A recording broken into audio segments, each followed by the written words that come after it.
সাধু সঙ্গ সর্বশাস্ত্রে কয়, লবমাত্র সাধু সঙ্গ জীবের সর্বসিদ্ধি হয়।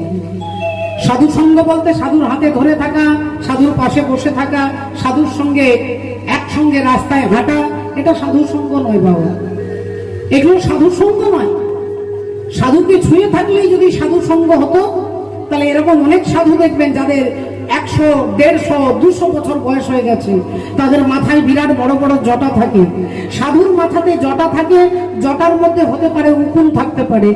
তাহলে জটাতে উকুন থাকে, উকুন সাধুর মাথায় আছে, সারাক্ষণ উকুন সাধুকে ছুঁয়ে আছে, তাহলে উকুনের সর্বসিদ্ধি হচ্ছে না কেন? সাধু সঙ্গ করলে যদি লবমাত্র সাধু সঙ্গ জীবের সর্বসিদ্ধি হয়, তাহলে উকুনটা তো সবার আগে সর্বসিদ্ধি হওয়া দরকার।